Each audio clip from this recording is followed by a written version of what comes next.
les rumeurs de remaniement se propagent dans les couloirs des ministères depuis quelques semaines.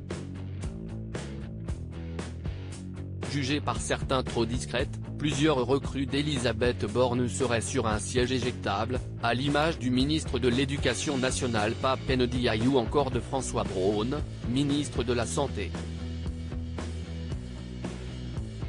L'ombre d'une éviction planerait également sur le ministre de la Transition écologique et de la Cohésion des territoires Christophe Béchu. Une menace qui aurait poussé l'homme politique de 49 ans à mettre le pied sur l'accélérateur, à en croire un marcheur interrogé par Le Parisien ce vendredi 23 juin. En ce moment, il se déplace partout, il fait 3 tweets par jour pour essayer de rattraper le retard. Et d'ajouter, cinglant, mais c'est trop tard.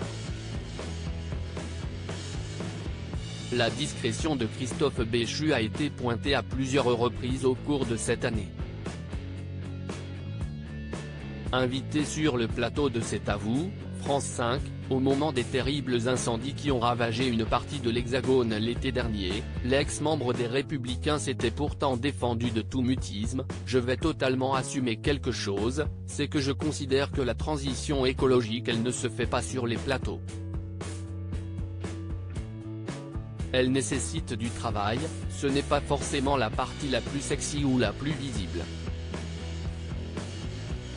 Et de lister le travail effectué, on va pouvoir recréer des postes à Météo France, à l'Office français de la biodiversité, à un certain nombre de services qui vont être utiles pour conduire la planification écologique dont je suis en train de parler. La vérité c'est qu'on travaille. Supérieur à découvrir les ministres du gouvernement Borne. La crédibilité de Christophe Béchu atomisée en juillet dernier, la nomination de Christophe Béchu avait été vivement critiquée par des figures de proue de l'écologie. Une chose est déjà certaine, jamais croisé Christophe Béchu sur la moindre lutte écologiste, avait ainsi ironisé sur Twitter l'ancienne secrétaire nationale adjointe de Europe Écologie Les Verts, Sandrine Rousseau. Jean-François Juillard, président de Greenpeace, ne s'était pas non plus montré des plus tendres au sujet de l'ancien délégué en charge des collectivités territoriales. Nommer à un poste si important un responsable politique sans expérience sur les enjeux de transition écologique, démontre à la fois un réel manque d'ambition et l'incapacité du gouvernement à nommer une personnalité reconnue pour ses compétences sur les enjeux écologiques, avait-il pesté sur le site de l'ONG.